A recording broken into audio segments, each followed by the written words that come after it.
வாசிக்கலாம். ஓகே.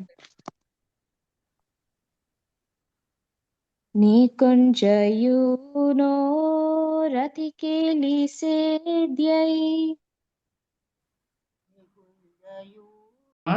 எல்லாருக்குமே தெரியுமே. ஓம் மஞ்ஞான திமிராந்தஸ்ய ஞானாஞ்சனசலாக்கய சக்ஷுர்மிலிதம் येन तस्मै श्रीगुरवे नमः. நமோ விஷ்ணுபதாய கிருஷ்ணபிரஸ்தாய முதலே ஸ்ரீமதே பக்தி வேதாந்த சுவாமிநிதி நாமினே.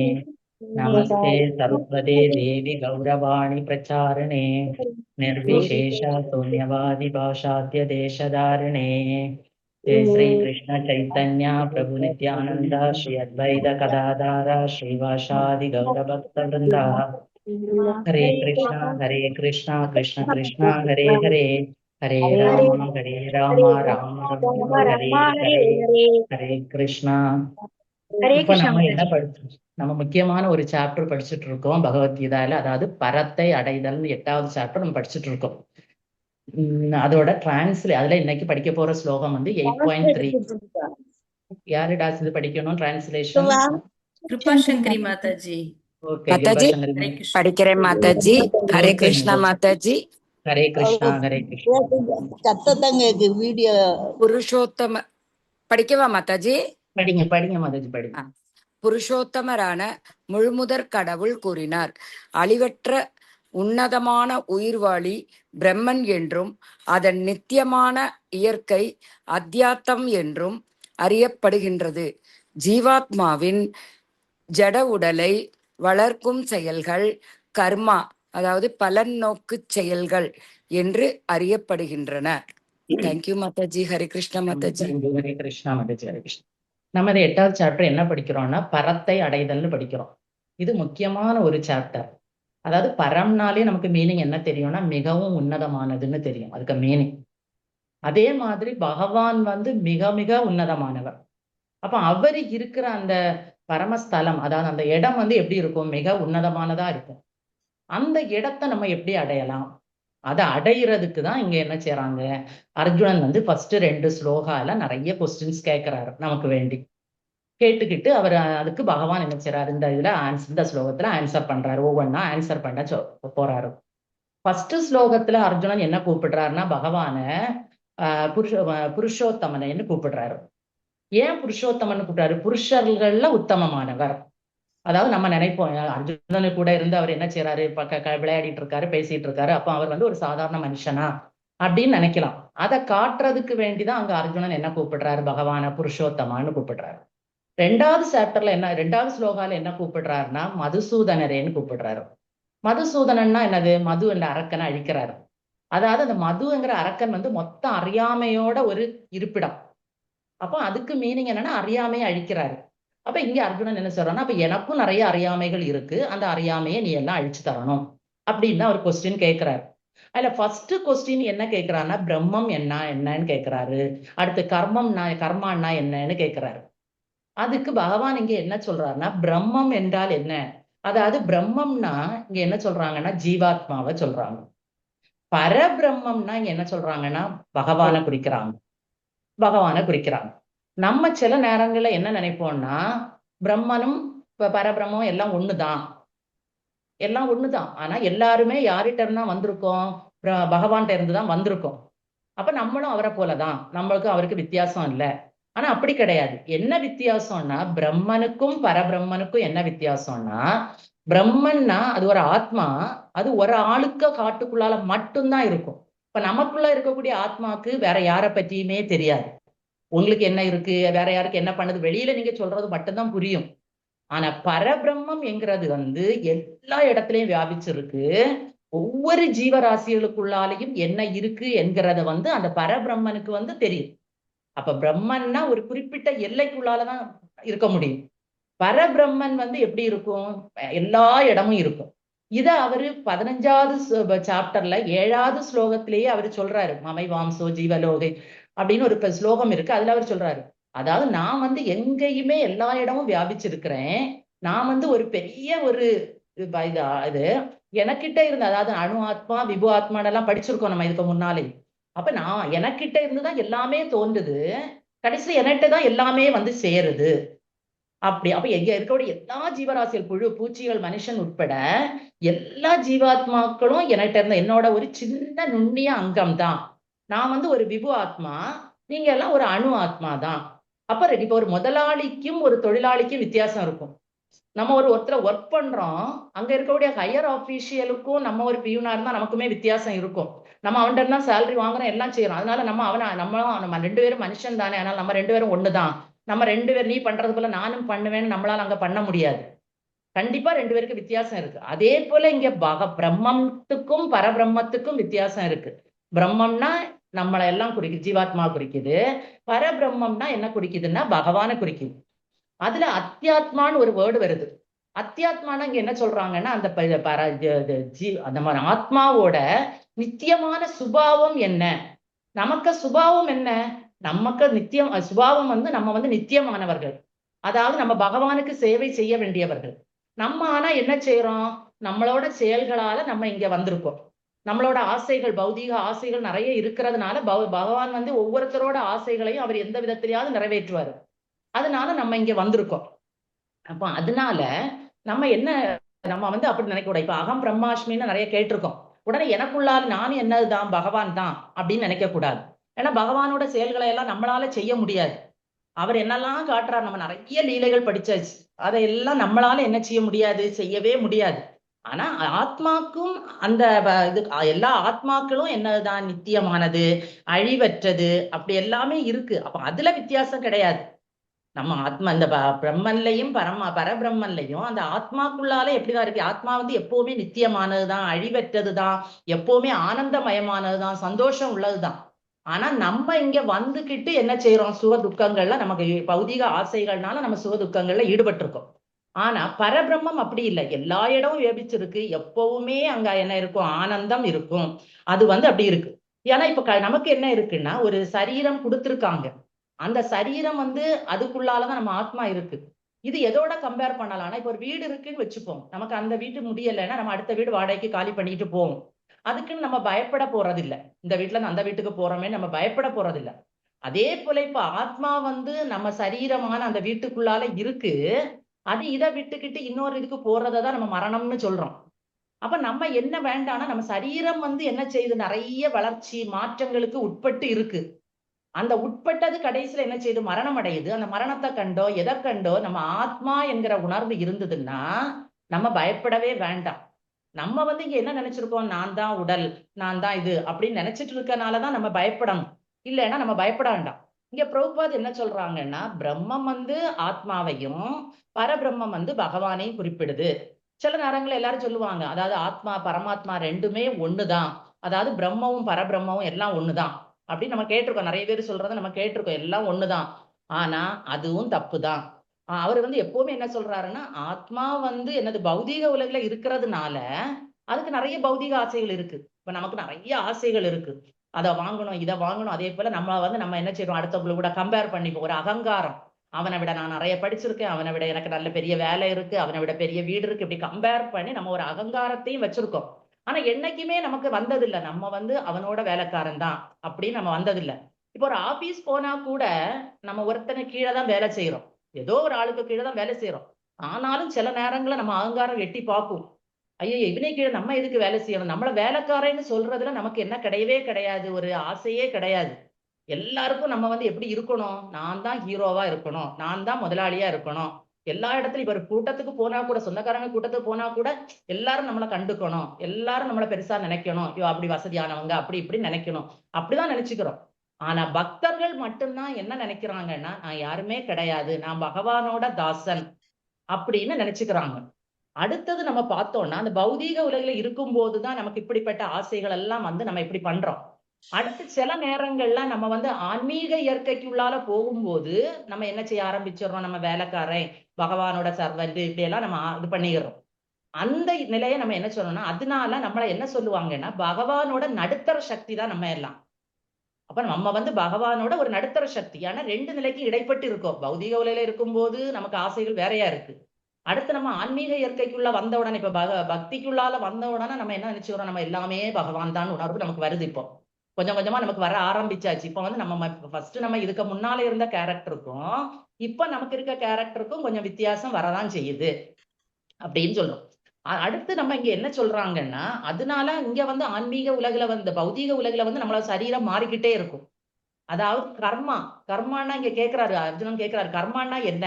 கர்மான்னா என்னன்னா அங்க பகவான் அதுக்கு என்ன சொல்றாரு? இப்ப பிரம்மத்துக்கு பகவான் சொல்றாரு, அடுத்து கர்மாக்கு என்ன சொல்றாருன்னா, அதாவது சரீரம் என்கிற ஒரு வீடு இருக்கு. அந்த வீட்டுக்குள்ளால ஆத்மா என்கிற ஒரு ஹீரோ இருக்காரு. அதாவது ஒரு நாயகன் இருக்கான். அவங்க வந்து நிறைய செயல்களை செய்துட்டு இருக்காங்க. நம்ம நிறைய செயல்களை டெய்லி செய்யறோம். அந்த செயல்களோட கூட்டலும் கழித்தலும் பிளஸும் மைனஸும் தான் கர்மா. நம்ம நல்லது செய்தா நல்லது கிடைக்கும், மைனஸ் செய்தா மைனஸ் கிடைக்கும். நமக்கு எப்பவுமே அப்படிதான். நம்ம எதை பண்றோமோ அப்ப நமக்கு ப்ராஃபிட்டும் இருக்கும், லாஸும் இருக்கும். அதே போல அந்த சரீரம் வந்து நமக்கு ஆத்மாவுக்கு இடம் கொடுத்திருக்கு. அந்த ஆத்மாவோட செயல்கள் வந்து செயல்களோட கூட்டல் கழித்தல் தான் கர்மா. அந்த கர்மாக்கு ஏற்ப அவன் என்ன செய்ய வேண்டியது இருக்கும்? அந்த 83 லட்சம் உயிரினங்கள்ல ஏதாவது ஒண்ணா அவனுக்கு பகவான் என்ன செய்யறான்? அவன் எதை விருப்பப்படுறானோ, மரண தருவாயில அவன் எதை பண்ணி வச்சிருக்கிறானோ அந்த பாடி அவனுக்கு கிடைக்குது. இதையெல்லாம் பகவான் வந்து எதுக்கு சொல்றாருன்னா, பிரம்மம்னா என்ன? அப்ப இங்க இருக்கிறது வரை கண்டிப்பா நம்ம சரீரம் மாறிக்கிட்டே தான் இருக்கும். நம்ம ஆசைகளுக்கு ஏற்ப மாறிக்கிட்டே தான் இருக்கும். இதே இது நம்ம ஆன்மீக உலகுக்கு போயிட்டோம், பகவானுக்கிட்ட பரத்தை அடைஞ்சிட்டோம்னா அங்க சரீரம் மாறவே செய்யாது. பசுவா இருந்தா பசுவா இருந்தேதான் பகவானுக்கு நம்ம என்ன செய்வோம்? சேவை பண்ணுவோம். இல்ல பகவானோட வேலைக்காரனா இருந்தா பகவானுக்கு வேலைக்காரனா இருந்தா அங்க நம்ம மாற்ற வேண்டிய அவசியம் கிடையாது. இல்ல பகவானோட லவ்வரா இருந்தா லவ்வரா இருந்தே நம்ம என்ன செய்வோம்? அங்க வேலை செய்வோம். இதுதான் பௌதீக உலகுக்கும் ஆன்மீக உலகுக்கும் உள்ள வித்தியாசம். அடுத்தது இங்க என்ன கேக்குறாங்கன்னா, இது வந்து ஆத்மா வந்து எப்படி சொர்க்கலோகம் போய்கிட்டு திரும்பவும் அது இங்க வருது, எப்படி அந்த சுழற்சியில அது ஈடுபடுது அப்படின்னு ஒரு கொஸ்டின் இருக்கு. அதுக்கு என்ன சொல்றாங்கன்னா, இது யாருக்கு யாகங்கள் செய்து எல்லாருமே என்ன செய்வாங்க? நிறைய யாகங்கள் அது இதுன்னு செய்யும் போது புண்ணியங்களை சேர்ப்பாங்க. அந்த புண்ணியங்கள் நிறைய சேர்க்கிறவன் என்ன செய்வான்? சொர்க்கலோகம் போவான். அதாவது இறந்த உடனே என்ன செய்வாங்க? எரிக்கிறவங்க எரிப்பாங்க, மண்ணோட சேர்க்கிறவங்க மண்ணோட சேர்ப்பாங்க. சேர்க்கும் போது நம்ம உடல்ல இருக்கக்கூடிய பஞ்சபூதங்கள் எல்லாமே அதது இடத்துக்கு போயிடும். நீரோடையும் காற்றோடையும் எல்லாமே கலந்துரும். கலந்து இப்ப நம்ம சொர்க்கலோகம் போயாச்சுன்னு வச்சுக்கோங்க. சொர்க்கலோகத்துல இருந்து நம்ம புண்ணியங்களை எல்லாம் நம்ம அனுபவிக்கிறோம். அனுபவிச்சு முடிஞ்சோம். இப்ப ஒரு வெளிநாட்டுக்கு போனோம்னா நம்ம விசா முடிகிறது வரை அங்க இருக்கலாம் சந்தோஷமா. விசா முடிஞ்சோன்னா நம்ம என்ன ஆகணும்? அடுத்து ரிட்டர்ன் ஆகணும். அதே போல இங்கேயும் என்ன நடக்குதுன்னா, நம்ம யாகங்கள் நிறைய செய்து என்ன செய்யறோம்? புண்ணிய லோக சொர்க்கத்துக்கு போகிறோம். புண்ணியங்களை சேர்த்து சொர்க்கத்துக்கு போகிறோம். போயிட்டு அங்க நம்ம புண்ணிய செயல்களுக்குள்ள பலங்களை எல்லாம் அனுபவிச்சு முடிஞ்ச உடனே அடுத்த என்ன ரிசல்ட்? அடுத்த ரிசல்ட் என்னன்னா, நம்மளோட அந்த ஆத்மா வந்து மேக கூட்டங்களோட கலக்குது. அந்த மேகத்தோட கலந்து மழையில அந்த ஆத்மா என்ன செய்யுது? திரும்பவும் பூமிக்கு வருது. அந்த ஜீவன் வந்து திரும்பவும் என்ன செய்யுது? ஜீவாத்மா வந்து பூமிக்கு வருது. பூமிக்கு வரும்போது மழை பெய்யும் போது இங்க நிறைய செடிகள் வளரும், நிறைய தானியங்கள் உருவாகும். அந்த தானியங்களை உண்ணும் போது அந்த ஆண்கள் சாப்பிடுறதுனால அதுல வந்து அது எதா மாறுதுன்னா விந்துக்களா மாறி, அதனால ஒரு பெண் வந்து என்ன செய்யறா? கருவுற்று ஒரு பிறப்பு உண்டாகுது. திரும்பவும் அவன் என்ன செய்யறான்? திரும்பவும் அவன் செய்ய வேண்டிய வேலைகளை எல்லாம் அந்த சரீரத்துக்குள்ளால இருந்து செய்துகிட்டு திரும்பவும் எங்க போறான்? திரும்பவும் அவன் என்ன செய்து வச்சிருக்கானோ அந்த கதுக அனுபவிக்கிறான். இதுதான் என்னது? கர்மா. அப்ப இதுல இருந்து நமக்கு என்ன தெரியுதுன்னா, ரெண்டு கொஸ்டின் இங்க. பிரம்மம்னா என்ன? பரபிரம்மம்னா என்ன? பிரம்மம்னா நம்ம எல்லாருமே பிரம்மம் தான். நமக்குள்ள இருக்கக்கூடிய ஆத்மா வந்து பிரம்மம். அது வந்து ஒரு லிமிட்டோட தான் இருக்கும். அதுக்கு கொஞ்சம் தான் தெரியும் எல்லாம். ஆனா பரபிரம்மம்னா நம்ம எல்லாருக்கும் மூலமா இருக்கிறவர் தான் பரபிரம்மம். அவருக்கு எல்லையே கிடையாது. அவரோட ஒரு சின்ன பார்ட்டு தான் நம்ம, இப்படின்னு பகவான் சொல்றாரு. அடுத்தது கர்மாக்கும் பகவான் இங்க ஆன்சர் பண்ணியாச்சு. இப்ப கர்மாக்கு என்ன சொல்றாருன்னா, நம்ம சரீரத்துக்குள்ள இருந்து நம்ம ஆத்மா செய்ய வேண்டிய வேலைகளை எல்லாம் செய்யுது. அப்ப அதனால கிடைக்கக்கூடிய அந்த ரிசல்ட் தான் என்னது? நமக்கு கர்மா. அடுத்தது நம்ம சொர்க்கத்துக்கு எப்படி போவோம்? சொர்க்கத்துல இருந்து திரும்பவும் இங்க எப்படி வருவோம்? இப்படி எல்லாமே பகவான் வந்து என்ன செய்யறாரு? நமக்கு இங்க எக்ஸ்பிளைன் பண்றாரு. இப்ப இதுல இருந்து நமக்கு இப்ப என்ன தெரியுது? பிரம்மன்னா யாரு, பரமாத்மா யாருன்னு தெரியுது. கர்மா எப்படிப்பட்டது, என்ன செய்யுதுன்னு தெரியுது நமக்கு. அடுத்து நம்ம சொர்க்கத்துக்கு போறதுக்கு என்ன பண்ணணும், சொர்க்கத்துல இருந்து திரும்ப இங்க வர்றதுக்கு எப்படி வர்றோம், இதெல்லாம். ஆனா பக்தர்கள் என்ன செய்யறாங்கன்னா, இந்த சொர்க்கத்தையோ அதையோ இதையோ அவங்க விரும்புறதில்லை. அவங்க என்ன கேட்கிறாங்க? ஒன்ன வந்து அடையணும். எனக்கு சொர்க்கமும் வேண்டாம், முக்தியும் வேண்டாம், எதுவுமே வேண்டாம். உனக்கு சேவை பண்ணணும், எப்பவுமே நித்திய சேவகனா இருக்கணும். அதனால நான் என்ன செய்யணும்? ஒன்ன வந்து அடையணும். அதுக்கு எனக்கு என்ன செய்? கருணைய காட்டு. இததான் பக்தர்கள் கேட்பாங்க. அதை நம்ம கேட்ட உடனே பகவான் கொடுக்க மாட்டாரு. இப்ப ஒரு பொருள் கேட்கணும் அல்லது வாங்கணும் உடனே கிடைக்காது. நம்ம என்ன செய்யணும்? அதுக்கு ஒரு குருவை நம்ம எடுக்கணும், அல்லது நம்மளோட பக்தர்கள் சங்கத்துல இருந்து நம்ம என்ன பண்ணணும், என்ன செய்தா நம்ம வராத இந்த பரத்தை அடைய முடியும், நம்ம பகவானை போய் சேர முடியும். அங்க போயிட்டோம்னா நம்ம சரீரத்துக்கு அழிவே கிடையாது. சரீரம் மாற போறதே இல்லை. இப்ப சின்ன பிள்ளையா இருக்கிறோம், அடுத்து கொஞ்சம் ஸ்டேஜ் வருது, வயசாகுது, அடுத்து இறப்பு வருது, அது எல்லாமே கிடையாது. என்றென்றும் நம்ம எப்படிதான் இருப்போம், என்ன உருவம் எடுத்திருக்கோமோ அங்க பகவான் என்ன ஆசைப்பட்டு நமக்கு தந்திருக்காரோ அதை தான் தருவார். அப்ப இதுல இருந்து நமக்கு என்ன தெரிஞ்சுக்கணும்னு அந்த ஸ்லோகத்துல இருந்து, நம்ம உடல் கிடையாது, நான் ஏறுதான் ஒரு ஆத்மா தான். அப்ப அந்த ஆத்மாக்கு நம்ம உடலுக்கு அழகுபடுத்த வேண்டாம். நம்ம ஆத்மாக்கு என்ன ஆசை, அதுக்கு இயற்கையான ஆசை என்னதான், நம்ம எல்லாருக்கும் இயற்கையானது என்னதான், பகவானோட பிள்ளைகள் தான் நம்ம. அப்ப நம்ம வேற வழியில போறது கண்டிப்பா பகவானுக்கு பிடிக்காது. அப்ப நம்ம அதை ஃபாலோ பண்ணணும். அப்ப நம்ம இந்த உடல் அல்ல, நான் ஆத்மா என்கிறத நம்ம உணரணும். இன்னொன்னு, இந்த உலக வாழ்க்கை நமக்கு தற்காலிகமானதுதான், பெர்மனன்ட் கிடையாது. இதே இது பகவான் கிட்ட போயிட்டா அது நமக்கு பெர்மனன்ட், நித்தியமானது. இன்னொன்னு, நம்ம என்ன செய்யக்கூடிய செயல்கள்னாலதான் நமக்கு கர்மா வருது. அந்த செயல்களை நம்ம என்ன பண்ணணும், பகவானுக்காக நம்ம செய்யணும். எந்த செயல்கள்னாலும் அது பகவானை திருப்திப்படுத்துமா அப்படின்னு யோசிச்சு நம்ம பண்ணணும். அதுக்கு நம்ம வாழ்க்கையில எந்த நேரத்திலையும் நம்ம என்ன செய்யணும்னா, பகவானை யோசிச்சுக்கிட்டே நினைச்சுக்கிட்டே இருக்கணும். அது எப்படி நினைக்கிறது?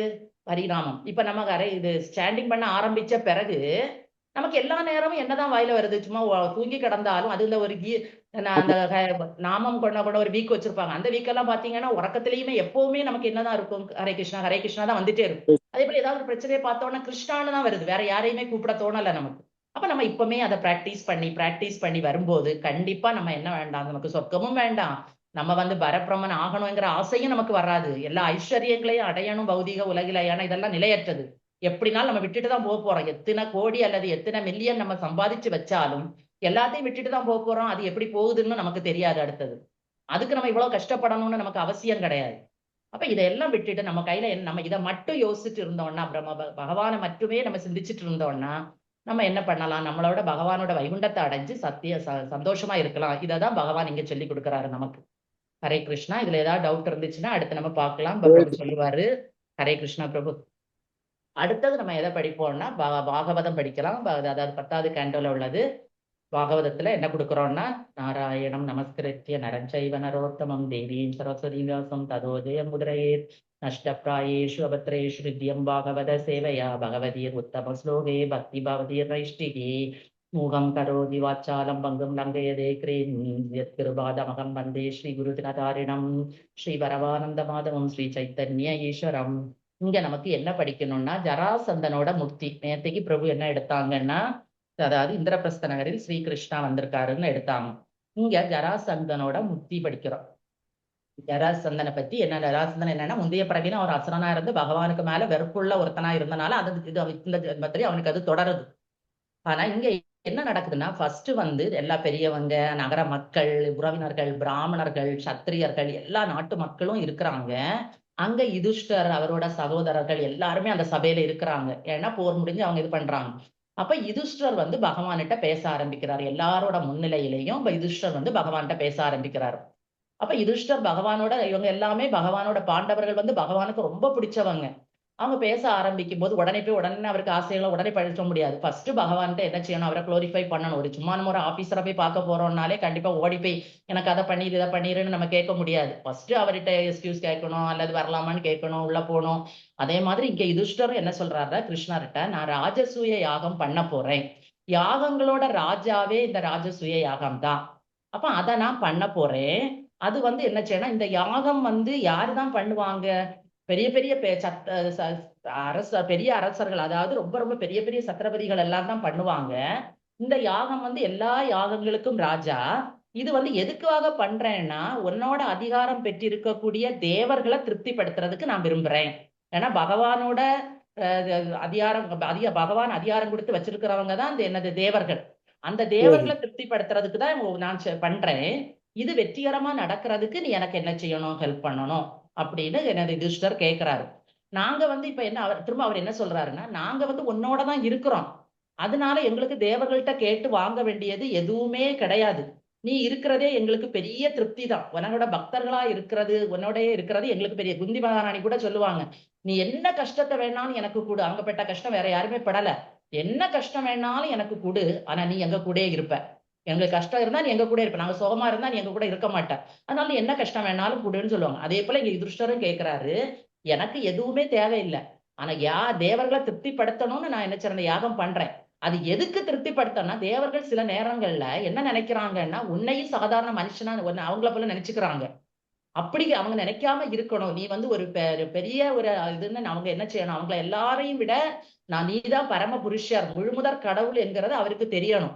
அவரோட அதிகாரம் இருந்தாதான் தேவர்கள் கூட மக்களுக்கு வேண்டியதை கொடுக்க முடியும் என்கிறத அவங்க தேவர்கள் வந்து என்ன செய்யணும், உணரணும்.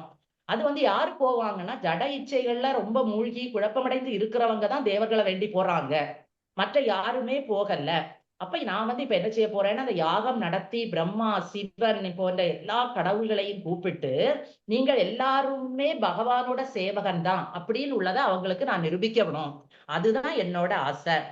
உன்னோட பாத கமலங்கள்ல சரணடைஞ்சு இருக்கிறவங்க யாருமே, முழுமையான கிருஷ்ண உணர்வுல இருக்கிறவங்க யாருமே இந்த ஜட வாழ்வுக்க மாசுக்கள்ல என்ன செய்ய மாட்டாங்க, அது வேணும் இது வேணும்னு ஆசைப்பட மாட்டாங்க. இந்த பௌதீக மாசுக்கள்ல இருந்து விடுபட்டு தான் இருப்பாங்க. பகவான்கிட்ட இருக்க நமக்கே தெரியுது, நம்ம கொஞ்சம் வருஷத்துக்கு முன்னால எப்படி இருந்தோம், இப்ப ஏதாவது சில காரியங்கள் வந்து சிலரும் டென்ஷன் ஆனாலும் அடுத்து கொஞ்ச நேரம் கழிச்சு நம்ம யோசிக்கும் போது இதெல்லாமே நமக்கு பகவான் தர்றதுதான் புரியுது, ஏதோ அவரோட திட்டம்னு புரியுது. ஆனா உன்னை மட்டுமே தியானிக்கிறவங்க வந்து எப்பவுமே ஆத்ம சுத்தி இருக்கும், அவங்களுக்கு வந்து என்ன இருக்கும், ஒரு ஆத்ம சுத்தி இருக்கும். அப்ப அவங்க எப்பவுமே கிருஷ்ண உணர்வுல இருக்கிறதுனால அவங்க பிறப்பு உறப்பு சூழல்ல ஈடுபட மாட்டாங்க. அதுதான் இப்ப படிச்சோம் அந்த லெசன்ல, நம்ம சாப்டர் பகவத்கீதையிலேயே அதை தான் படிச்சோம். நம்ம வந்து அவரே தியானம் பண்ணிக்கிட்டு இருந்தோம்னா நமக்கு அது பிறப்பு இறப்பு கிடையாது, நம்ம சரீரம் அழியாம இருக்கும், இதெல்லாமே நம்ம படிச்சிருக்கோம். இன்னொன்னு, இதுல இருக்கக்கூடிய ஐஸ்வர்யங்களுக்கும் கூட அவங்க ஆசைப்பட மாட்டாங்க. அவங்க வந்து எதை ஆசைப்படுவாங்க, எப்பவுமே கிருஷ்ண உணர்வுல இருக்கணும், உன்னோடே இருக்கணும், இப்படிதான் எனக்கு ஆசைப்படுவாங்க. அதே போல எனக்கும் இந்த யாகம் பண்ணி எந்த ஐஸ்வர்யங்கள், லௌகீக ஐஸ்வர்யங்கள் எதுவுமே எனக்கு தேவை கிடையாது. உன்னை வந்து யாருமே சாதாரண மனுஷனா நினைக்க கூடாது, உன்னை வந்து என்ன நினைக்கணும், ஒரு முழுமுதற் கடவுளா உன்னை நிரூபிக்கணும். அதுக்குதான் நான் ராஜசூய யாகம் பண்ண போறேன். இதுக்கு வந்து எக்ஸாம்பிள் என்ன கொடுக்குறாங்கன்னா, ஒரு செடி நிக்குது நம்ம வீட்டுல, நம்ம லைட்டா அந்த எண்ணெய்க்கும் போய் அந்த இலைக்கு மட்டும் கொஞ்சம் தண்ணியை தெளிச்சு கொடுத்துட்டு வந்தோம்னா அந்த செடி கொஞ்ச நேரத்துல எதை செய்திரும், பட்டுரும். இதே இது டெய்லி வேருக்கு தண்ணி விட்டுட்டே இருந்தோம்னா அது என்ன செய்யும், நல்லா செடிச்சு வளரும். அதே போல கிருஷ்ண உணர்வில் இருக்கிறவன் வந்து எப்பவுமே என்ன செய்ய மாட்டான், இம்மையிலும் சரி இந்த இதுலையும் சரி மர்மையிலும் போன பிறகும் சரி அவன் எப்பவுமே வெற்றி பெற்றவனாதான் இருப்பான். அதை எல்லாமே எல்லாருக்கும் புரிய வைக்கிறதுக்கு வேண்டிதான் நான் அந்த ராஜசூய யாகம் பண்றேன். எனக்கோ என் சகோதரர்களுக்கோ இதனால என்னவும் வேண்டாம். இன்னொன்னு சிலவங்க என்ன சொல்றாங்கன்னா, பகவான் வந்து பாரபட்சம் காட்டுறாரு, அதாவது அவரோட பக்தர்கள்ட்ட நல்லா இருக்காரு, இன்னொன்னு மற்றவங்களும் அவர் என்ன செய்யல, கண்டுக்கிடல அப்படின்னு சொல்றாங்க. அப்படி கிடையாது, நீ எல்லாரையும் என்ன செய்யற, சமமாதான் வச்சிருக்க. ஆனா உனக்கு வந்து எல்லாருக்கும் இதயத்திலையும் நீ தான் இருக்கிற. உனக்கு யார்கிட்டையும் விருப்பம், ஒரு அப்பா இருக்காருன்னா அவர் எல்லா பிள்ளைகள்ட்டையும் ஒண்ணு போலதான் நடப்பாரு. ஆனா சில பிள்ளைகள் ரொம்ப அட்டகாசம் பண்ணுவாங்க, சிலவங்க நல்லா இருப்பாங்க. அப்ப நம்ம அட்டகாசம் பண்றவங்களை தண்டிக்கதான் பண்ணுவோம், அதுக்குன்னு விட்டு கொடுத்துட்டு இருக்க மாட்டேன். நான் சமமா இருக்கேன் அதே எப்ப விட்டு கொடுத்துருந்தா கொஞ்ச நாள் கழிக்கும் அது இன்னும் பெரிய பிரச்சனை ஆயிடும். அதனால நான் வந்து என்ன செய்யாது, அதையும் எனக்கு என்ன செய்யணும், எல்லாருக்கும் காட்டணும். அவங்க என்ன செயல்கள், ஒவ்வொருத்தருக்க காட்டுலயும் இருந்து அவங்க என்ன செயல்கள் செய்யறாங்களோ அது கூட பலன்களை நீ என்ன செய்துட்டு இருக்க, அவங்களுக்கு கொடுத்துட்டு இருக்க. ஒவ்வொரு உயிர் வாழியும் என்னத்தை விருப்பப்படுதோ அந்த வாழ்க்கை அவங்களுக்கு கிடைக்குது, அதுக்கும் நீ கொடுக்குற. அப்ப இந்த எல்லாமே நீ தான் செய்யற. இந்த பக்தி தொண்டா, அதாவது ஒரு உயிர் வாழிக்கு நீ நிறைய சான்ஸ் கொடுக்குற பக்தி தொண்டு செய்யறதுக்கு. இப்ப நமக்கெல்லாம் கிடைச்ச உடனே நம்ம கொஞ்சம் வந்திருக்கோம், நிறைய பேர் நம்ம சொன்ன பிறகு அவங்க கேட்காமலே இருக்காங்க. அப்ப பக்தி தொண்டு செய்யறதுக்கு யாரெல்லாம் ஆசைப்படுறாங்களோ அவங்களுக்கும் அந்த வாய்ப்பை நீ கொடுக்குற. ஒருத்தன் வந்து எல்லா செயல்களையும், இங்க இருக்கிற எல்லா செயல்களையும் விட்டுட்டு அவன் பகவான்கிட்ட சரணடை இருந்து பாவ விளைவுகள்ல இருந்து என்ன செய்யணும், அவன் விடுபடணும். அதையும் நீ என்ன செய்திருக்க, பகவத்கீதையில சொல்லியிருக்க. அவனை வந்து நான் எப்படி காப்பாற்றுவேன், யாருக்கு பக்தி தொண்டு பண்ணணும், இந்த பாவ விளைவுகள்ல இருந்து விடுபடணுமோ அவனுக்கும் வேண்டியதெல்லாம் நான் செய்வேன். நீ வந்து ஒரு கல்ப விருஷம் போன, அதாவது கல்ப விருஷம் நான் இது கேட்கறதெல்லாம் கொடுக்கும், நம்ம என்ன கேட்கிறோமோ அதையெல்லாம் தரும். அதை நம்ம என்ன செய்யணும், ஒவ்வொருத்தருக்கும் என்ன இருக்கும்னா ஒரு மிக உயர்ந்த ஒரு பக்குவ நிலைக்கு வரணும் என்கிற ஒரு ஆசை இருக்கும். அந்த ஆசையை நீ நிறைவேற்றுவ. இப்ப எனக்கு பக்தி பண்ணணும், பகவான்கிட்ட போகணும்னு எனக்கு ஆசை இருந்ததுன்னா கண்டிப்பா எனக்கு நீ அதை தருவ. எனக்கு ஆசையே இல்லை, எனக்கு இப்ப படிக்கிறதுக்கு விருப்பமே இல்லைன்னா நீ என்ன செய்ய மாட்ட, அதை தரமாட்ட. அப்ப உடனே என்ன சொல்றாங்கன்னா, அவர் பாரபட்சம் பாக்குறாரு அப்படி இப்படின்னு என்ன செய்யறாங்க சொல்றாங்க. இதை எல்லாமே என்ன செய்யணும், எனக்கு நீதான் முழுமுதற் கடவுள் என்கிறத இந்த உலகத்துக்கு எனக்கு காட்டணும். அதுக்குதான் இந்த ராஜசூய யாகம், அல்லாம எங்களுக்கு வேண்டி கிடையாது. இதையெல்லாம் கேட்டுட்டு பகவான் என்ன சொல்றாருன்னா, திரும்ப சொல்றாரு யுதிஷ்டரை, அவர் குளோரிஃபை பண்றாரு. ஏன்னா யுதிஷ்டர் பெரியவர், நீ வந்து பகைவர்களை எல்லாம் வெல்லக்கூடியவன். இன்னொன்னு, நீ வந்து நியாயமா நடக்கக்கூடிய, நமக்கு தெரியும் யுதிஷ்டர் வந்து நியாயமானவர்னு தெரியும். நீ இதெல்லாம் ராஜசூயாக நடத்த போறது எல்லாமே ரொம்ப சந்தோஷம்தான். இப்படி உனக்கு நீ நடத்தி அது நல்லபடியா நிறைவேறினா உனக்கு எப்பவுமே இங்க என்ன இருக்கும், ஒரு நற்பெயர் இந்த உலகம் இருக்கிறது வரை இருந்துகிட்டே இருக்கும். மனித நாகரிகத்தை சரித்திரத்துல உனக்கு ஒரு நற்பெயர் இருந்துட்டே இருக்கும். முனிவர்கள், உன்னோட மூதாதையர், தேவர்கள், நண்பர்கள் எல்லாருமே இந்த நீ நடத்துறதான் விரும்புவாங்க. இப்படி ஒரு யாகம் நடத்துறதை எல்லாருமே விரும்புவாங்க. ஆனா அதுக்கு நீ என்ன செய்யணும், எடுத்த உடனே நீ நடத்த முடியாது. ஃபர்ஸ்ட் இங்க உன்னை சுத்தி உலகத்துல இருக்கக்கூடிய எல்லா அரசர்களையும் நீ போர்ல வெற்றி கொள்ளணும். வெற்றி அடைஞ்சாதான் உன்னால என்ன செய்ய முடியும், இது என்ன செய்ய முடியும், அது இது வந்து நடத்த முடியும் அப்படின்னு அவர் சொன்ன ராஜசூய யாகத்தை. அப்பதான் என்னால என்ன செய்ய முடியும், நடத்த முடியும். அதுக்கு கண்டிஷன் இருக்கு. நீ நினைச்ச உடனே ஓடி போய் நடத்த முடியாது. அப்ப அதுக்கு நீ ஃபர்ஸ்ட் என்ன செய்யணும், இந்த அரசர்களை எல்லாம் வெற்றி கொள்ளணும். அதுக்கு உனக்கு என்ன செய்யணும், 4 சகோதரர்கள் இருக்காங்க. அவங்கள வந்து என்ன செய்ய, நீ வந்து புலநடக்கம் எல்லாம் இருக்கு, அவங்கள என்ன செய்ய சொல்லு, எல்லார்கிட்டையும் எல்லா நாட்டுகளும் அனுப்பி அவங்கள போர்ல வெற்றி பெற்றுட்டு வர சொல்லு அப்படின்னு சொல்றாரு. நீ வந்து எல்லா புலன்களையும் நீ உன்னை வந்து எப்பவுமே எல்லாரும் தர்மராஜன்னு தான் சொல்றாங்க. ஏன் தர்மராஜன்னு சொல்றாங்கன்னா, நீ வந்து நன்னடத்தை, புலன் அடக்கம் எல்லாமே உன்கிட்ட இருக்கிறதுனால உன்னை என்ன சொல்றாங்க, இப்படி எக்ஸாம்பிளுக்கு தர்மராஜன் அதாவது கொடுக்காங்க.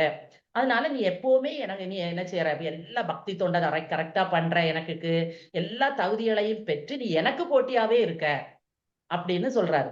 இப்ப அவர் வந்து என்ன சொல்றாருன்னா, அடுத்து என்ன, புலன்களை வென்றவன் எப்பவுமே தன்மை வென்றவன். இப்ப நமக்கு புலன்கள் வந்து நம்மள என்ன செய்து ஆட்கொண்டு இருந்தா நம்மளால ஒண்ணும் பண்ண முடியாது. இது நம்ம புலன்களை கண்ட்ரோல் பண்ணி வச்சுக்கிட்டோம்னு வச்சுக்கோ, நம்ம கையில புலன்கள் இருந்துச்சுன்னா நம்மளால என்ன வேணாலும் பண்ணலாம். அதுக்குதான் அவர் இங்க சொல்றாருன்னா, புலன்களை வென்றவன் வந்து எப்பவுமே என்னதுதான், தன்னை வென்றவன் தான் அப்படின்னு யுதிஷ்டருக்கு பகவான் சொல்லிட்டு சொல்றாரு. புலன்களை வெல்லாதவனால என்ன செய்ய முடியாது, முழுமுதற் கடவுளை பிடிக்க முடியாது.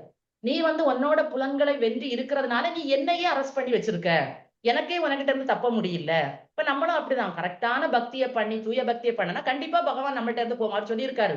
எப்பவுமே பக்தர்களை நான் என்ன செய்ய மாட்டேன், விட மாட்டேன், பக்தர்களுக்கு நான் அடிமை சேவை பண்ணுவேன். இப்படிதான் அவரோட பக்தர்களுக்கு சேவை பண்றதா அவரும் விரும்புறாரு. அவருக்கு டைரக்டா நம்ம பண்ணணும்னு கூட அவர் விரும்புறது இல்ல. அப்ப நம்ம தூய பக்தி பண்ணணும்னா கண்டிப்பா நம்ம பகவானையே வெல்ல முடியும். வெல்ல நமக்கு இதுக்கு என்ன செய்வார், பகவான் வருவார். உடனே அவரை போர்ல வெல்றது இல்ல. இப்படிப்பட்ட சிறப்புகள் எல்லாம் இருக்கு. அதே மாதிரி பாண்டவ சகோதரர்களும் தன் புலன்களை எப்பவும் என்ன செய்யறாரு, பகவான் கிருஷ்ணருக்கு வேண்டியே என்ன செய்யறாங்க, சேவையில ஈடுபடுத்துறாங்க. இப்ப அர்ஜுனனை எடுத்தாலும் சரி, அடுத்த நகுலன் எல்லாருமே என்ன செய்யறாங்க, அதுலதான் ஈடுபடுத்தி இருக்கிறாங்க. அதனால அவங்க எல்லாருமே புனிதம் அடைஞ்சிருக்காங்க. யாரு பகவானுக்கு சேவை பண்ணிட்டு இருக்காங்களோ அவங்க கண்டிப்பா தூய்மைப்படுத்தப்பட்டவர்கள் தான். அந்த புனிதம் அடைந்தவர்கள் தான் என்ன செய்ய முடியும், பகவானுக்கு சேவை பண்ண முடியும். அப்படி சேவை பண்ணும் போதுதான் பகவானை என்ன செய்ய முடியும், வெற்றி கொள்ள முடியும்.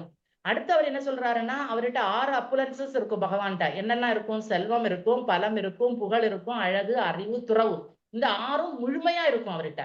நம்மகிட்ட யார்கிட்டயாவது ஒவ்வொருத்தையும் கொஞ்சம் கொஞ்சம் கொஞ்சம் அங்கங்கே இருக்கு. சிலவங்களுக்கு வீரம் இருக்கும், சிலவங்களுக்கு நல்லா படிக்கக்கூடிய சக்தி இருக்கும், அறிவு இருக்கும், இப்படி இருக்கும். ஆனா அவர்கிட்ட எல்லாமே இருக்கும். இதுல இந்த 6 சிறப்புகள்ல என் பக்தர்களை மிஞ்சக்கூடியவன் 3 உலகில யாரும் கிடையாது. அப்ப இதை எப்படி சொல்றாரு, யுதிஷ்டர்ட்டையும் உனக்கிட்ட இதெல்லாம் இருக்கு, உன்னை யாராலையுமே வெற்றி கொள்ள முடியாது, அதனால நீ போருக்கு தைரியமா பண்ணலாம், நீ எல்லாரையுமே வெற்றி கொள்ளலாம் இப்படின்னு அவர் யுதிஷ்டரை என்ன செய்யறாரு, உற்சாகப்படுத்துறாரு. உற்சாகப்படுத்த உடனே யுதிஷ்டரோட முகம் வந்து ரொம்ப சந்தோஷமா ஆகுது. உடனே அவர் என்ன சொல்றாருன்னா, தனது சகோதரர்களை கூப்பிட்டு சொல்றாரு, நீங்க எல்லா படையை திரட்டி எல்லா சைட்லயும் போய் என்ன செய்துட்டு வாங்க, போருக்கு போங்கன்னு கட்டளை இடுறாரு. ஆனா இங்க வந்து என்ன செய்யறது, துஷ்டர்களை அடக்கி பக்தர்களை காப்பாற்றுவதற்கு தான் இந்த உன்னத பொறுப்பு, போருக்கு போன்னு பகவான் வந்து என்ன செய்யறாரு, யுதிஷ்டர்ட்ட சொல்றாரு. சும்மா எல்லாரையுமே கொண்டுட்டு வான்னு சொல்லல. அவர் போருக்கு போனா என்ன மீனிங், அவரு துஷ்டர்கள் நிறைய பேர் இருக்காங்க, அவங்கள அழிச்சுக்கிட்டு நல்லவங்களை பக்தர்களை காப்பாற்று, அதுக்குதான் அவர் சொல்றாரு. அப்ப இப்ப என்ன செய்தாச்சுன்னா, அவங்க வந்து போருக்கு போறதுக்கு பண்ணுறாங்க பக்தர்கள். இப்ப பகவான் வந்து என்ன செய்யறாருன்னா, அவரோட விஷ்ணு வடிவத்துல அவருக்கு 4 வகை ஆயுதங்கள் இருக்கு, தம்ம கைகள்ல வச்சிருக்காரு. அதாவது 2 கையில என்ன வச்சிருக்காருன்னா, தாமரை சங்கு வச்சிருக்காரு, தாமரையும் சங்கும். இன்னும் 2 கையில கதையும் சக்கரமும் வச்சிருக்காரு. அந்த கதை மற்றும் சக்கரத்தை எடுத்து என்ன செய்யறாரு, துஷ்டர்களை தண்டிச்சு அவர்களை எல்லாம் இல்ல அவர்களுக்கு மேலாக தாம் இருப்பதை வந்து உணர்த்தணும் அவருக்கு. அதனால அவர் என்ன செய்யறாருன்னா, இப்ப இதை கொண்டு எப்பவுமே அவர் பக்தர்களை என்ன செய்வாருன்னா, சங்க ஒலிச்சு தாமரை மலர் வச்சுதான் எப்பவுமே பிளஸ் பண்ணுவாரு. நம்ம இதுக்கு முன்னாலே படிச்சிருக்கோம், அந்த தாமரை மலரை தலைக்கு மேல வச்சு பிளஸ் பண்ணுவாரு.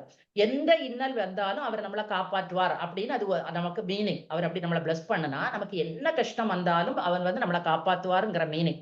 இப்ப இதே போல அவர் என்ன செய்யறாருன்னா, ஒவ்வொரு சகாதேவனை ஒரு பக்கம் அனுப்புறாரு, நகலனை ஒரு பக்கம் அனுப்புறாரு, அர்ஜுனனை ஒரு டைரக்ஷனுக்கு அனுப்புறாரு, அடுத்து பீமனை ஒரு டைரக்ஷனுக்கு, இப்படி 4 பேரையும் 4 டைரக்ஷனுக்கு அனுப்பியாச்சு. இவங்களை எல்லாருமே 4 திசைக்கு போயிட்டு வராங்க. உடனே இது வந்து என்ன கிடையாது, அவங்கள போர்ல வெற்றி பெறணும் அந்த நோக்கம் ஒன்றும் கிடையாது. இப்படி ராஜசூய யாகம் நடக்க போகுது, அதுக்கு நீங்க எல்லாம் என்ன செய்யணும், வரி கட்டணும். ஏன்னா நிறைய பணங்கள் தேவைப்படும். அந்த ராஜசூய யாகம் பண்றதுக்கு நிறைய செலவு இருக்கும். அதுக்கு நீங்க உங்களோட அந்த வரிகளை எல்லாம் கரெக்டா செலுத்தணும். அது பழைய காலத்துல உள்ளதுதான். அதாவது இப்ப நம்ம கவர்மெண்ட்டுக்கு டாக்ஸ் கட்டுறது போல பேரரசருக்கு மற்ற சின்ன சின்ன நாடுகள் எல்லாமே என்ன செய்ய வேண்டியது இருக்கும், டாக்ஸ் கட்ட வேண்டியது இருக்கும். அதை தான் நம்மளும் இப்ப ஃபாலோ பண்ண. அந்த டாக்ஸ் எல்லாம் கட்டுறதுக்கு தான் அவங்களுக்கு அறிவிக்கிறதுக்கு வேண்டிதான் சொல்லி அனுப்புறாங்க. அப்ப அங்க வந்து என்ன நடக்குதுன்னா எல்லாருமே அதுக்கு கீழ்ப்படியணும். அவங்க அப்படி அனுப்பும்போது அங்க இருக்கிற அரசர்கள் எல்லாமே அதுக்கு கீழ்ப்படியணும். ஆனா யார் வரி செலுத்த மாட்டேன்னு புடிச்சு நிக்கிறாங்களோ அங்க என்ன வரும், போர் வரும். அவங்கள்ட்ட தான் போர் புரிவாங்க. செலுத்துறவங்கள்ட்ட என்ன செய்ய மாட்டாங்க, போர் புரிய மாட்டாங்க. அப்ப அப்படி எல்லாருமே போய் எல்லா திசைகளையும் சொல்லியாச்சு. எல்லாருமே நிறைய வரிப்பணம் வெகுமதிகள் எல்லாம் கொடுத்துட்டு வர்றாங்க. அப்ப அதை வந்து என்ன செய்தாச்சு, இங்க கொண்டு யுதிஷ்டர்ட்ட கொடுத்தாச்சு. ஆனா இங்க அதுக்கிடையில என்ன நடக்குதுன்னா மகத நாடுன்னு இருக்கு. அங்க ஜராசந்தன் ஒருத்தன் இருக்கான். அவன் வந்து போன பிறவியில அசுரனா இருப்பான். அவன் இப்பவும் கண்டினியூ ஆகி அவன் வந்து எப்பவுமே கிருஷ்ணர் எதிரியாவே இருக்கிறான், கம்சன மாதிரி. அப்ப அவன் வந்து இதை அக்செப்ட் பண்ணல. உடனே யுதிஷ்டருக்கு என்ன வருது, கவலை வருது. ஏன்னா போர் நடக்க வேண்டிய நேரம் வந்தாச்சு. அவரோட நோக்கம் வந்து போர் நடத்தணும்ங்கிற நோக்கம் அவர்கிட்ட இல்ல. அவருக்கு ராஜசூய யாகம் பண்ணி பகவானை திருப்திப்படுத்தணும் என்கிறதுதான் அவரோட நோக்கம். அதுக்கு அறிவிக்கிறதுக்கு தான் எல்லாரையும் அனுப்பியிருக்காரு. அப்ப எல்லாருமே வரி பணம் அது இதுன்னு வெகுமதிகள் கொடுத்தா அதை ஈஸியா நடத்திடலாம். ஏன்னா அவ்வளவு செலவாகும். இப்ப இது ஒரு கோவில் கட்டுறதுக்கு அதுக்கு இதுக்குன்னு எல்லாருமே கொடுப்பாங்க. அதே மாதிரி இதுவும் நடத்தணும். அப்ப இங்க வந்து என்ன நடக்குது, உடனே கிருஷ்ணர் இங்க என்ன நடக்குதுன்னா, கிருஷ்ணருக்கு எல்லாமே தெரியும். அவர் உடனே என்ன சொல்றாருன்னா, அதாவது ஜராசந்தனை எப்படி வெற்றி கொள்ளணும், அதாவது அவனை வெல்லனுக்கு உத்தவர் ஒரு திட்டம் வச்சிருக்காரு. அதாவது என்ன செய்தாரு, சொல்லி கொடுக்கிறாரு. சொல்லி கொடுத்துட்டு அவர் என்ன சொல்றாருன்னா, பீமனையும் அர்ஜுனனையும் ஜராசந்தனோட தலைநகரை நோக்கி அனுப்ப சொல்றாரு. பீமனையும் பீமனும் அர்ஜுனனும் போறாங்க. அப்ப அங்க என்ன நடக்குதுன்னா, பீமன் அர்ஜுனனு கூட பகவான் கிருஷ்ணனும் பிராமண வேஷம் போட்டு போறாங்க. எல்லாருமே பயந்து கிடையாது. அவங்க என்ன செய்யறாங்க, பிராமண வேஷம் போட்டு கிருஷ்ணர் போல வேஷம் போட்டுட்டு கிருஷ்ணர் கஸ்தாபுரத்துக்கு புறப்பட போறாரு. அப்ப உத்தவர் வகுத்த திட்டத்தை எல்லாம் அங்க செயல்படுத்துறாங்க. அதாவது இப்ப வந்து ஜராசந்தனை பார்த்தா அவன் வந்து என்ன நண்பானா, ரொம்ப நல்ல சிறந்த ஒரு கிரகஸ்தன், நல்லவன் கிரகஸ்தன் தான். அவனோட இதெல்லாமே அவன் பிராமணர்கள்ட்ட ரொம்ப மரியாதை வச்சிருக்கான். இதெல்லாம் தான் நமக்கு வேணும். அதாவது மற்ற வர்ணாசிரத்துல இருக்கிறவங்க எல்லாருமே என்ன செய்யணும், பிராமணனுக்கு நம்ம என்ன செய்யணும், எப்பவுமே பிராமணர்களுக்கு நம்ம மரியாதை கொடுக்கணும். ஜராசந்தன் ஒரு கிரகஸ்தனா இருந்தாலும் அவன் என்ன செய்யறான், மரியாதை கொடுக்கறான். ஆனா அவன் என்ன செய்ய, ஒரு போர் வீரனா இருந்தா கூட அவன் வந்து வேத கோட்பாடுகளை எல்லாம் என்ன செய்யறான், தவறாம ஃபாலோ பண்றான். அது அந்த இதுபடி அவன் இவங்களை பிராமணர்களா பார்த்த உடனே அவங்க பிராமணர்கள் எல்லாம் அவன் என்ன செய்யறான்னா ஆன்மீக குருக்களாட்டு அவன் என்ன செய்யறான், கருதுறான்.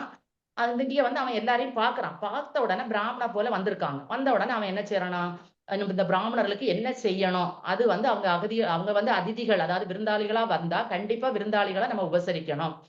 அப்ப இங்க பிராமணர் உடையில இருந்து கிருஷ்ணர் ஜராசந்தன் சொல்றாரு, அதாவது அவரை பிரைஸ் பண்ணாரு. மன்னர் நல்லா இருக்கணும், நாங்க வந்து ரொம்ப தூரத்துல இருந்து உங்க அரண்மனைக்கு வந்திருக்கோம், உங்கள்கிட்ட தானம் கேட்க வந்திருக்கோம், நீங்க வந்து எங்களுக்கு தடை இல்லாம, நீங்க பெரியவர் தடை இல்லாம தருவீங்கன்னு எதிர்பார்க்கிறோம். அப்படி அவரோட நற்பண்புகள் எல்லாமே நாங்க நிறைய கேள்விப்பட்டிருக்கோம். உங்களுக்கு எல்லா சக்தியும் இருக்கு, நீங்க எந்த தீய செயலையும் குற்றம், அதாவது எல்லாத்தையுமே நீங்க சகிச்சுட்டு இருப்பீங்க கொள்வார்கள். நீங்க வந்து என்ன செய்றீங்க, நல்ல இந்த தீய பழக்க செயலை செய்யறது போல உண்மை போல ஈகை குணமுடையவர்களை வந்து என்ன செய்வ, எது கேட்டாலும் நீங்க தப்பானவன் கூட, அதாவது தப்பு பண்றவன் கூட என்ன கேட்டாலும் நீங்க தர தயங்குறது கிடையாது. அதாவது உன்ன போல உள்ள உயர்ந்த மனிதர், உறவினர், அந்நியர் யார்கிட்டையுமே நீங்க வித்தியாசம் காட்ட மாட்டீங்க. எல்லா மனுஷர்களையும் ஒண்ணு போல, அதாவது தீயவர்களுக்கு கூட அவர் கொடுப்பாராம். அப்ப யாரையுமே நீங்க வித்தியாசம் பாக்குறது இல்ல, எல்லாருக்கும் ஒண்ணு போலதான் செய்றீங்க. அதனால புகழ் பெற்றவனோட மரணத்துக்கு பிறகும் அவனோட பேர் இங்க நிலைச்சிருக்கும். இப்படி எல்லாம் அவனை பற்றி பேசிட்டு அவர் என்ன சொல்லலாம்னா, ஹரிச்சந்திரன் படிச்சிருக்கோம், வேற நிறைய பேரை பற்றி படிச்சிருக்கோம். அவங்க பெயர்கள் எல்லாம் அவங்க மரணத்து மகாராஜா சிபி இவங்க எல்லாமே நல்ல வள்ளல்கள் அப்படியெல்லாம் இருக்கிறதுனால சரித்திரத்துல எப்பவுமே அவங்களோட பெயர்கள் என்ன செய்துட்டு இருக்கு, இன்னும் நம்ம படிச்சுக்கிட்டு இருக்கோம். அதாவது யாரு ஒருத்தன் கரெக்டான பாதையில லைஃப நடத்தி அவன் நல்லா இருக்கானோ அவனோட பேரு மரணத்துக்கு பிறகும் இங்க இருக்கும். அதாவது தம் உடல்கள் தான் அழியுமே தவிர அந்த தியாகம் செய்ய துணிந்தா, தியாகம் செய்து நல்லபடியா வாழ்றவனோட புகழ் இங்க இருக்கதான் செய்யும். உடல் அழிஞ்சாலும் அந்த புகழ் அழியாது. அப்படி எல்லாம் பிரைஸ் பண்றாரு கிருஷ்ணர் வந்து ஜராசந்தனுக்கு சொல்றாரு. இதெல்லாம் முடிச்ச பிறகு கிருஷ்ணர் அவங்க வந்து அப்படி பேசிக்கிட்டே இருக்காங்க. ஆனாலும் ஜராசந்தன் கண்டுபிடிச்சிட்டான், இவங்க வந்து யாரு கிடையாது, ஆக்சுவலா அவங்களோட தேகத்தோட அமைப்பு, அவங்களோட பேச்சுவார்த்தைகள், அவங்க நடக்கக்கூடிய அந்த உடல் அசைவுகள் இதையெல்லாம் வச்சு பார்த்து இவங்க வந்து உண்மையான பிராமணர்கள் இல்ல. அதை அவன் பார்த்துட்டான். இவங்க வந்து சத்திரியர்களா தான் இருக்கணும். இவங்க வந்து வேஷம் போட்டு வந்து பலவிதமா கிருஷ்ணர் வந்து ஜராசந்தனை புகழ்ந்த பிறகும் ஜராசந்தன் பேசிக்கிட்டே அவன் வேத முறைப்படிதான் அவன் வாழ்க்கையை நடத்திக்கிட்டு இருக்கான், அசுரனா இருந்தாலும். அப்ப அவன் வந்து என்ன செய்யறான், இதை கரெக்டா கண்டுபிடிச்சு யூகிக்க ஆரம்பிச்சுட்டான். அவன் ஏன்னா அவங்களுக்கு அந்த வில்லு அம்பு வச்சிருந்த அந்த அம்பரா துணிகள் பெற்ற அந்த தோல்ல அந்த தழும்புகள் எல்லாமே இருக்கு. அந்த இதெல்லாம் பார்த்து அவங்க பிராமணர்கள் இல்லை, இவங்க சத்தியர்கள் தான் அப்படின்னு அறிஞ்சுக்கிட்டு அவனுக்கு அடுத்து ஞாபகம் வருது, இவரை நம்ம எங்கேயோ பார்த்திருக்கோம், கிருஷ்ணரை எங்கேயோ பார்த்திருக்கோம் அப்படின்னு அவனுக்கு ஒரு ஞாபகம் வருது, எல்லாம் வருது. ஆனாலும் அவன் என்ன நினைக்கிறான்னா, அவன் தர்மப்படி அவங்க சத்திரியர்களா இருந்தாலும் என் முன்னால அவன் என்ன செய்துட்டான், பிராமண வேஷம் போட்டு அவன் வந்துட்டான். நம்ம வந்து இது பலி மகாராஜா கூட படிச்சிருக்கோம். நம்ம அந்த பலி மகாராஜா என்ன செய்வாருன்னா, பிராமண வேஷம் போட்டு பலி மகாராஜா கிட்ட பகவான் வந்து பிராமண வேஷம் போட்டு வருவாரு. வந்து 3 அடி நிலம் கேட்பாங்க. கேட்கும்போது அவரோட குரு சுக்கராச்சாரியார் சொல்லுவாரு, வேண்டாம் வேண்டாம் நீ பண்ணாத. ஆனாலும் அவர் வந்து நீதி நெறி மாறாம இருந்ததுனால அவர் கொடுத்து பகவான் அதை எல்லாமே எடுத்திருப்பாரு. ஆனா இன்னைக்கும் அவரோட பெயர் வந்து 3 உலகிலையும் இருக்கு. அப்ப உன ஜராசந்தன் இதெல்லாம் ஞாபகம் வச்சுட்டு அவன் நினைக்கிறான், அப்ப நம்மளும் கண்டிப்பா அவன் சத்திரியரா இருந்தாலும் நம்ம முன்னால பிராமணனா வந்ததுனால நம்ம என்ன செய்திருவோம், அவருக்கு கொடுத்துருவோம் அப்படின்னு அவன் என்ன செய்யறான், நினைக்கிறான். நன்மை, அதாவது பிராமணர்கள் வந்து எப்பவுமே பிராமணர்களோட நன்மைக்காக நம்ம வாழலைன்னா அந்த சத்திரியன் வந்து எப்பவுமே கண்டனத்துக்குரியவன் தான். இது வந்து இதுல நம்ம படிக்க வேண்டிய ஒரு இது. இப்ப நிறைய பேர் என்ன செய்வாங்கன்னா, டெம்பிள் போனா அந்த பிராமின் அந்த போற்றிகள் பூஜை பண்றவங்க அந்த வகையில திட்டி தீப்பாங்க, அந்த காசை எடுக்கிறான் இந்த காசை எடுக்கிறான். ஆனா எப்பவுமே அவன் ஒரு பிராமணன் அப்படின்னா கண்டிப்பா நம்ம சத்திரியனா இருக்கிற பட்சத்துல அவனை வந்து பாதுகாக்க வேண்டியது, அவங்களோட நன்மைக்காக நம்ம செய்ய வேண்டியது ரொம்ப ரொம்ப அவசியம். இது எல்லாமே அவனுக்கு தோணுது. அப்ப ஜராசந்தன் உடனே என்ன செய்யறான்னா, பிராமணர்கள் தான் அவனுக்கு தெரிஞ்சாச்சு, ஆனாலும் கூப்பிடுறான், அன்புள்ள பிராமணர்களே, உங்களுக்கு என்ன வேணும்னு கேளுங்க, அதை நான் தாரேன். என்னோட தலையை கேட்டாலும் நான் தருவேன். ஏன்னா அவன் வேதனை நியமங்கள் படி லைஃபை நடத்துறவன், தர சித்தமா இருக்கிறேன். உடனே ஜராசந்தன் சொல்றாரு, பகவான் கிருஷ்ணர் வந்து என்ன சொல்றாருன்னா, ஜராசந்தன் சொல்றாரு, அரசனே, நாங்க வந்து உனக்கு பிராமணர்களா மட்டும், நாங்க பிராமணர்கள் மட்டும், பிராமணர்களும் வரல, நாங்க பிராமணர்களா வரல, உன்கிட்ட தானமும் கேட்க வரல, உன்கிட்ட யுத்தம் புரியறதுக்கு தான் வந்திருக்கோம். உன்னோட தனியா எங்களுக்கு என்ன செய்யணும், போர் நடத்தணும், அதுக்கு நீ உடன்படணும்.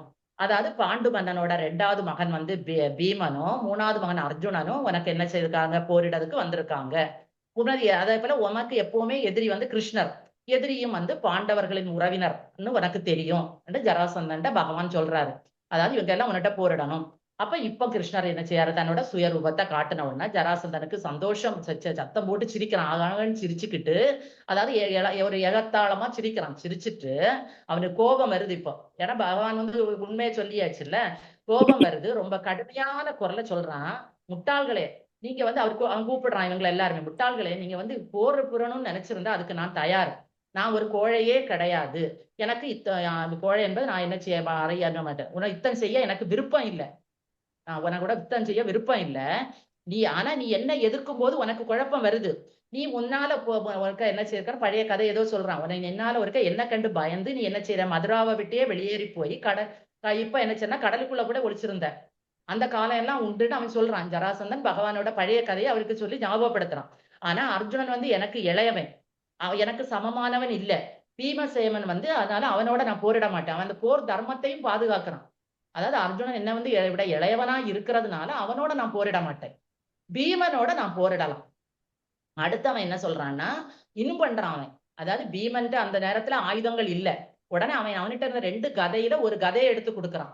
அதாவது போர் தர்மப்படி நடக்கணும்ங்கிறதுல ஜராசந்தன் வந்து குறியா இருக்கிறான். அப்ப அதை எடுத்து அவனுக்கு கொடுத்து 2 பேருமா நகரத்துக்கு ஒரு ஒதுக்குப்புறத்துல போய் போரிட போறாங்க. அப்ப பீமனும் ஜராசந்தனும் போர் நடந்துகிட்டே இருக்கு. கதைகளால ஒருவர் தாக்கிக்கிட்டே இருக்காங்க.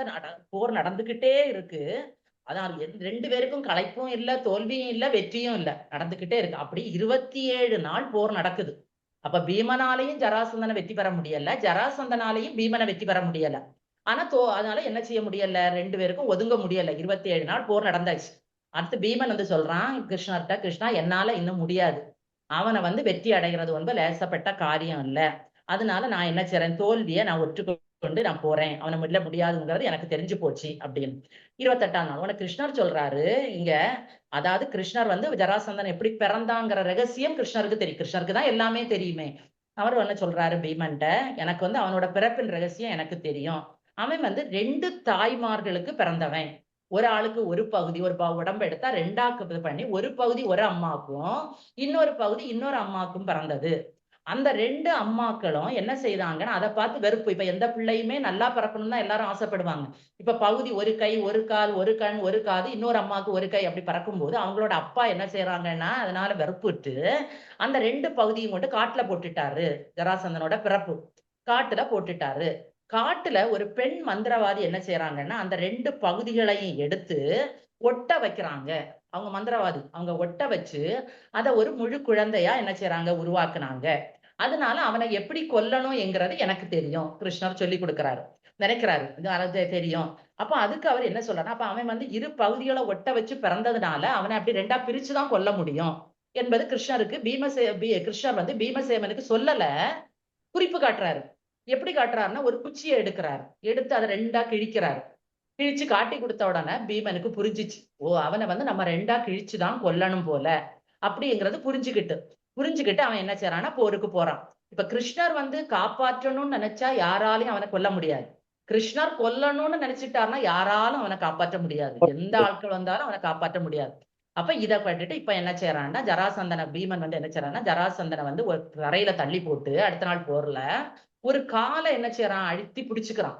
பிடிச்சிட்டு ஒரு காலை பிடிச்சு இழுத்து 2ஆ அவனை என்ன செய்துட்டான், கிழிச்சுட்டான். ஒரு கை கால் ஒரு பக்கம், இன்னொரு கை கால் மார்பு எல்லாத்தையும் கிழிச்சு போட்டத உடனே அங்க இருந்தவங்க எல்லாரோட முகமும் வந்து என்ன செய்தாச்சு, அதை பார்த்து அவங்க எல்லாருமே என்ன செய்யறாங்க, அப்படியே பாக்குறாங்க. எதுவுமே புரியல அவங்களுக்கு. இப்ப அங்க இருக்க மக்கள், அந்த நாட்டு மக்கள் எல்லாம் ரொம்ப என்ன, அவன் வந்து அந்த மக்கள்கிட்ட எல்லாம் நல்லா தானே இருக்கான். அப்ப அவங்க எல்லாருமே ரொம்ப என்ன செய்யறாங்க, ஒரு மாதிரி சத்தம் போட்டு அழுறாங்க. இப்ப இவர் கிருஷ்ணர் என்ன செய்யறாருன்னா, அர்ஜுனனையும் பீமசேவனையும் நல்லா கட்டி பிடிச்சிட்டு அவரை பாராட்டுறாங்க. இப்ப அடுத்த அவர் என்ன செய்யறாருன்னா, எங்களுக்கு அவனோட அந்த சிம்மாசனம் எங்களுக்கு வேண்டாம். ஜராசந்தனோட சிம்மாசனம் எங்களுக்கு தேவையில்லை. நாங்க அதுக்கு வரவும் இல்லை. அவனுக்கு முக்தி கொடுக்கறதுக்கு வேண்டிதான் அவர் வந்திருக்கிறாரே தவிர வேற எதுக்கும் வரல. அப்ப அவர் என்ன செய்யறாருன்னா, அவனோட ஜராசந்தனோட மகனை கூப்பிடுறாரு. ஜராசந்தன மகனுக்கு பேரு சகதேவன். அவனை கூப்பிட்டு சொல்றாரு, நீ வந்து என்ன செய், இந்த சீட்டை எடுத்துக்கோ.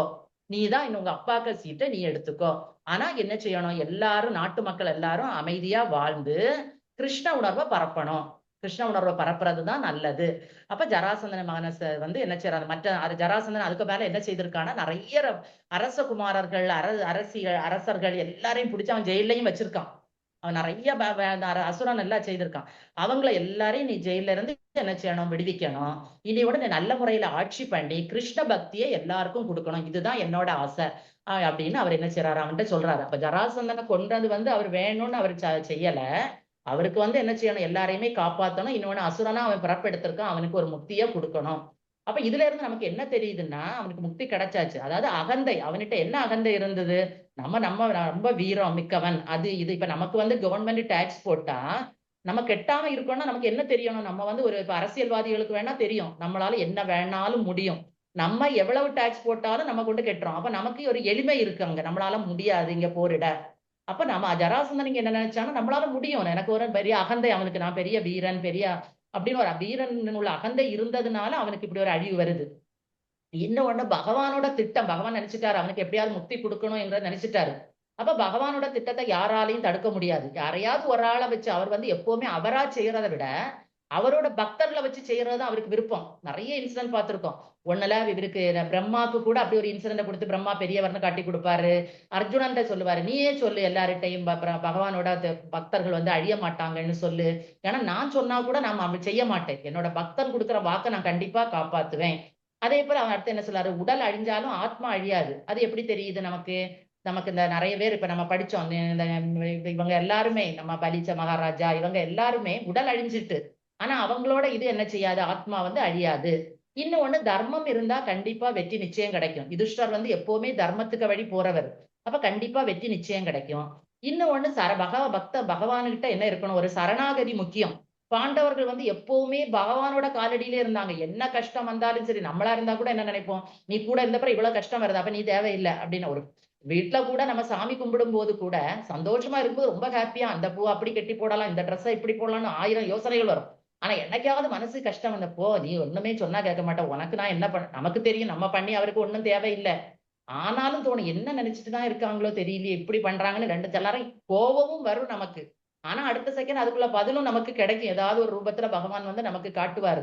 அப்ப பாண்டவர்கள் வந்து முழு முழு சரணாகதி அடைஞ்சதுனால அவங்களால என்ன செய்ய முடியுது? பகவானோட சப்போர்ட் எப்பவுமே இருக்கு. அப்ப இங்க முக்தி வந்து எப்பவுமே என்னதுன்னா கிருஷ்ண பக்தியோட தொடர்புடையதான் முக்தி.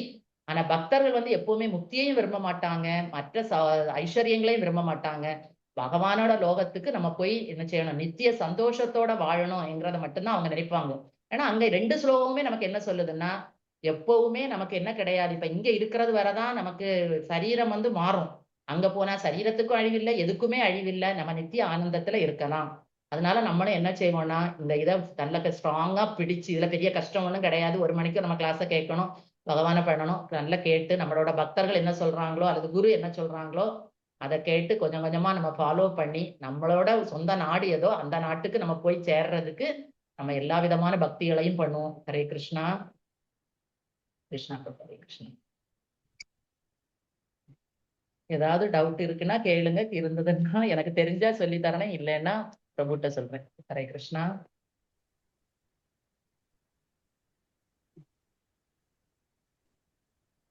கரெக்ஷனா மாதாஜி.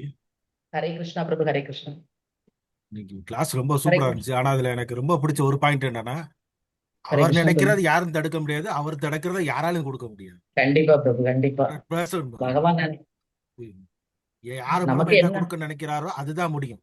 நாம கண்டிப்பா நினைக்கிறது கிடைக்கும். அது நடக்காது. அவர் அந்த ஒரு பாயிண்ட் வந்து பகவானோட உண்மையிலே பிளான் தான் பிரபு நமக்கு சக்சஸ் பண்ண முடியும். நம்ம பிளான் வந்து நமக்கு சக்சஸ் ஆகாது. நம்ம ஒரு கிடையாது. கண்டிப்பா. டெம்பரரியா அடுத்த செகண்ட் நமக்கு ஒரு சந்தோஷம் வேணும், அதுக்கு நம்ம என்னதாவது செய்வோம். அதுக்கு டெய்லி கண்டிப்பா. நிறைய இன்சிடென்ட் நடக்குது. ஏதாவது ஒரு கஷ்டம் வந்தா உடனே அவங்கள நம்ம திட்டுறோம். அது வந்து எதனால வருது? பகவான் ஏதோ ஒரு திட்டம் தந்திருக்காரு நமக்கு.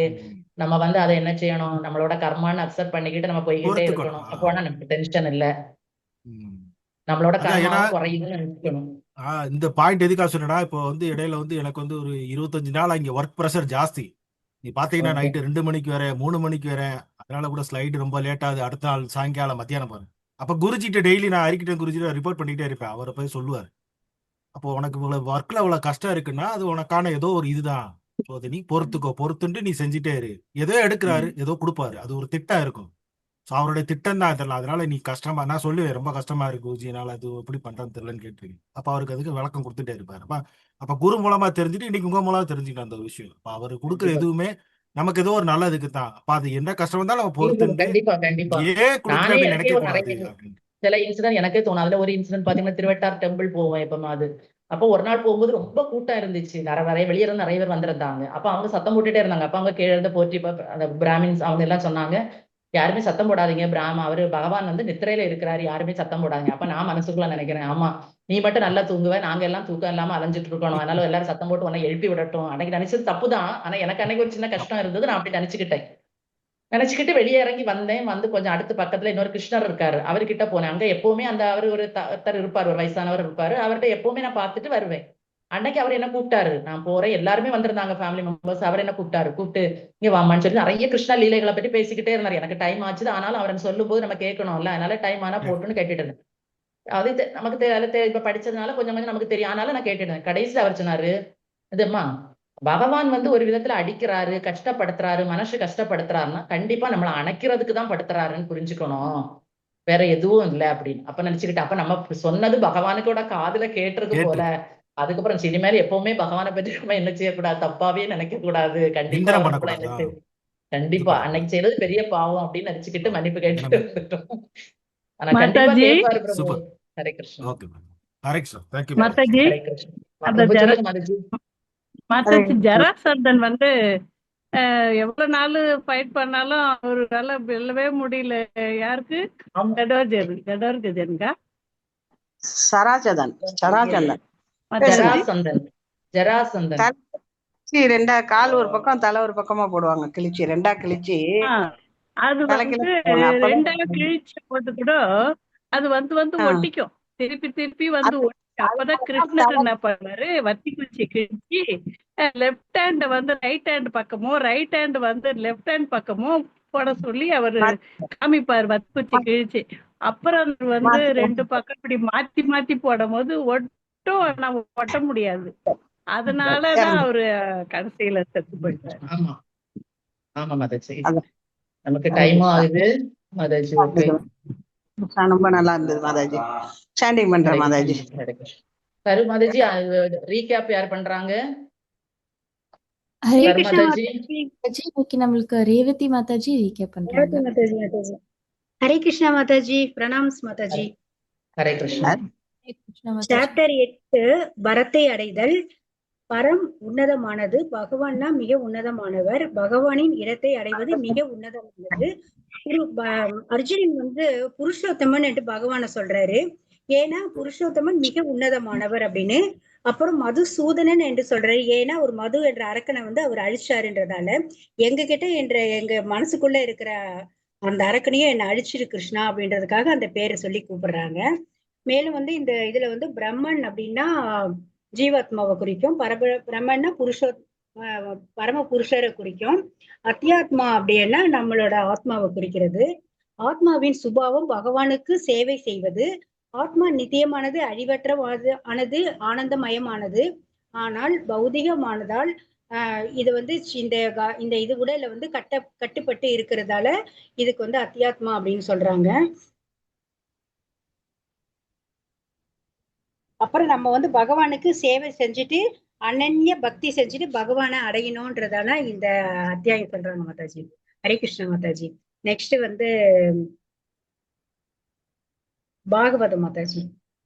ஜரக்சந்தர் முக்தியை பற்றியது. பிராமணர்கள், மன்னர்கள், யுதிஷ்ணர் பகவானிடம் பேசுகிறார். பகவான் கிட்ட வந்து யுதிஷ்ணர் சொல்றாங்க, நாங்க வந்து ராஜசூய யாகத்தை செய்ய போறேன்.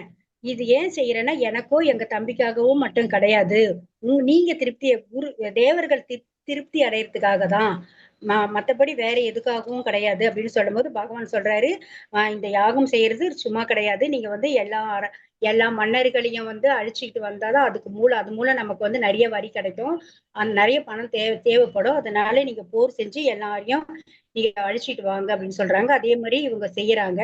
கடைசியா ஜராசந்தர் கிட்ட வந்து இவங்க எல்லாரும் போறாங்க. இவர் வந்து எல்லாரும் பிராமணர் வேஷம் போட்டுக்கிட்டு போறாங்க. ஜராசந்தர் பிராமண வேஷம் போட்டதால அவங்களுக்கு உரிய மரியாதையை கொடுக்குறாரு. அன்போட அவங்கள பத்தி தெரிஞ்சுக்கிட்டாலும் இவரு மரியாதையோட உங்களுக்கு என்ன நாங்க செய்ய வேண்டியனோ அப்படின்னு கேக்குறாங்க. இவங்க என்ன சொல்றாங்க, நீங்க வந்து எங்க கிட்ட போர் புரியணும்னு சொல்றாங்க. அப்புறம் தான் இவருக்கு கோபம் வந்தது. சரி எனக்கு தயாரு, அதுக்கு எதுக்கு நீங்க இந்த வேஷம் போட்டுக்கிட்டு வந்திருக்கீங்கன்னு சொல்லிட்டு போருக்கு தயாராகிறாங்க. பீமனும் அர்ஜுனனும் சண்டை போடுறாங்க அவங்க கிட்ட. அப்புறம் பீமன் வந்து 27 நாள் போர் புரியுறாங்க. அப்போ ஜராசந்தர் அப்பயும் அவரால் முடியல. கடைசியா அவரால் என்னால முடியல அப்படின்ட்டு கிருஷ்ணா கிட்ட சொல்லும் போது அவர் சொல்றாங்க, அவரோட பிறப்பை வந்து ஃபுல்லா இவர் தெரிஞ்சுக்கிட்டு இருந்ததால அவரை கொல்றது எப்படின்னு அவர் சூழ்ச்சியத்தை சொல்றாங்க.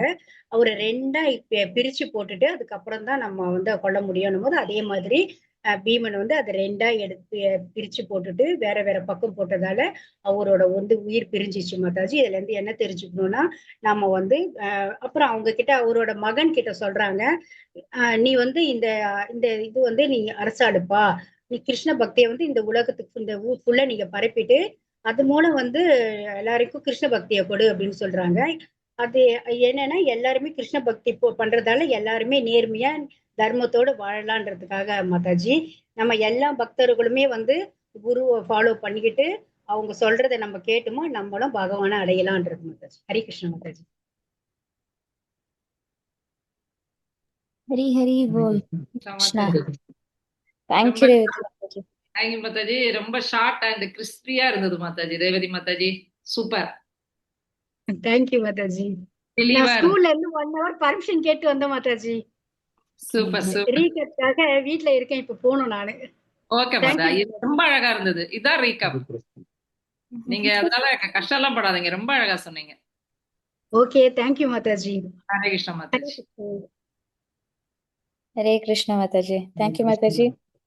உங்களுக்கு பாகவதம் பகவத்கீதால இருந்து இம்பார்ட்டன்ட் பாயிண்ட்ஸ் எல்லாம் எடுத்து சொன்னதுக்கு தேங்க்யூ ரேவதி மாதாஜி. ஹரே கிருஷ்ணா.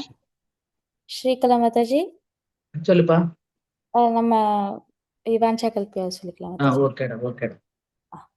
வாஞ்சா கல்பதருभ्यश्च कृपासिन्धुभ्य एव च परिदानं पावनेभ्यो वैष्णवेभ्यो नमो नमः. अनन्तकोटि वैष्णवेभ्यो की जय श्री प्रभुपाद की जय श्री गुरु महाराज की जय, भागवतम गंगराज की जय, नित्याय गौर प्रेमानंदे हरि हरि बोल. हरे कृष्णा. हरे कृष्णा. कृष्णा.